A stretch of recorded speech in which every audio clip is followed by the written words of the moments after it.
నేడు దక్షిణాది రాష్ట్రాల ముఖ్యమంత్రుల కీలక సమావేశం జరగనుంది. కేంద్ర హోంమంత్రి అమిత్ షా అధ్యక్షతన జరిగే సమావేశానికి ఏపీ, తెలంగాణ, కర్ణాటక, తమిళనాడు, కేరళతో పాటు పుదుచ్చేరి ముఖ్యమంత్రులు కూడా హాజరు కానున్నారు.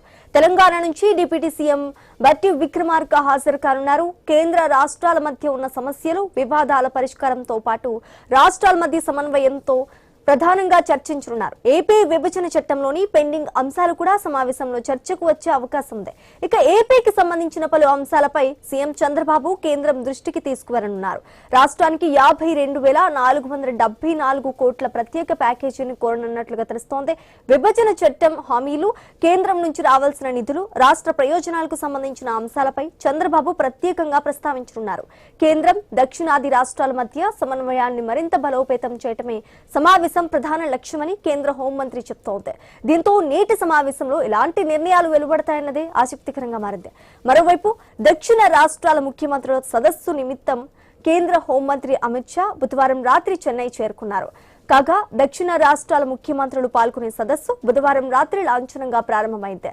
తొలి రోజు ఆయా రాష్ట్రాల అధికారుల సమావేశమైనట్లుగా తెలుస్తోంది. కేంద్ర హోంమంత్రి అమిత్ షా అధ్యక్షతన జరిగే 31వ దక్షిణ ప్రాంతీయ మండలి సమావేశానికి ఉపాధ్యక్షుడిగా Tamil Nadu CM C Joseph Vijay వ్యవహరించనున్నట్టుగా తెలుస్తోంది. ఇక ఇదే అంశానికి సంబంధించి పూర్తి డీటెయిల్స్ మా ప్రతినిధి రాము అందిస్తారు. లైవ్ ద్వారా రాము.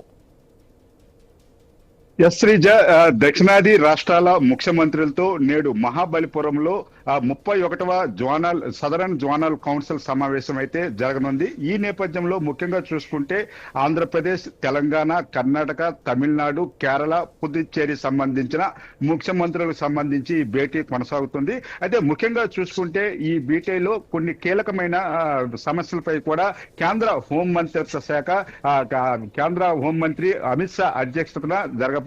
ముఖ్యంగా రాష్ట్రాల మధ్య జనవనరులకు సంబంధించిన ఒప్పందాలు, అదేవిధంగా రాష్ట్రాల్లో విద్య, వైద్యం సంబంధించి కావచ్చు, అదేవిధంగా రాష్ట్రాల్లో జరుగుతున్న క్రైమ్ రేట్కి సంబంధించి, ముఖ్యంగా మహిళలపై జరుగుతున్న హత్యలు కావచ్చు, అత్యాచారాలపై కూడా తీవ్రంగా చర్చించే పరిస్థితి అయితే కనిపిస్తుంది.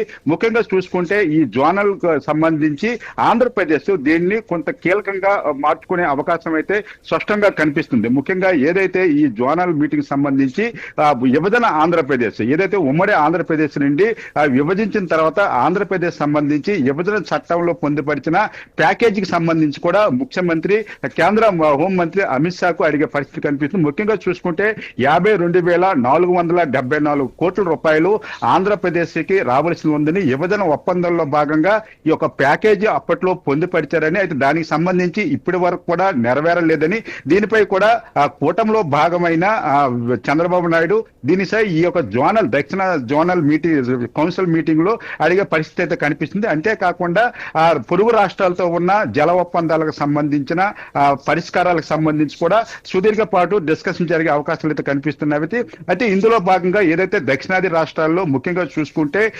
ఆంధ్రప్రదేశ్ లో కూటమిలో భాగస్వామిగా తెలుగుదేశం మాత్రమే ఉంది. అటు ఒక్క పుదుచ్చేరిలో మాత్రమే ఎన్డీఏ ప్రభుత్వం ఉన్న పరిస్థితి కనిపిస్తుంది. మిగతా దగ్గర ఎక్కడ కూడా బీజేపీ లేదు. ఈ నేపథ్యంలో ఈ యొక్క సమావేశం కూడా చాలా కీలకంగా మారే అవకాశాలు అయితే కనిపిస్తున్నవి. గతంలో చూసుకుంటే 2022లో మాత్రమే ఈ యొక్క దక్షిణాది రాష్ట్రాల ముఖ్యమంత్రులతో ఈ జోనల్ కౌన్సిల్ సమావేశం అనేది జరిగింది. తర్వాత 2024 తర్వాత బీజేపీ అధికారం చేపట్టిన తర్వాత ఇంతవరకు కూడా ఈ యొక్క సమావేశం జరగకపోవడంతో ఈ సమావేశం అనేది చాలా కీలకంగా మారే అవకాశాలు అయితే కనిపిస్తున్నాయి. ముఖ్యంగా చూసుకుంటే అధికారం లేని రాష్ట్రాలే ఎక్కువగా ఈ దక్షిణాది రాష్ట్రాల్లో ఉండడంతో ఎన్డీఏ కూటమిపై కూడా కొంత ఒత్తిడి తెచ్చే పరిస్థితి కనిపిస్తుంది. ఎందుకంటే వారి దీర్ఘకాలిక సమస్యలపై కూడా సుదీర్ఘ చర్చ జరిగే అవకాశాలు కనిపిస్తున్నాయి. అంతేకాకుండా రాష్ట్రాలకు కేంద్రం నుంచి జరుగుతున్న అన్యాయంపై కూడా ఆ రాష్ట్ర ముఖ్యమంత్రులు, కేంద్ర హోంమంత్రి అమిత్ షాకు వివరించే పరిస్థితి అయితే కనిపిస్తుంది.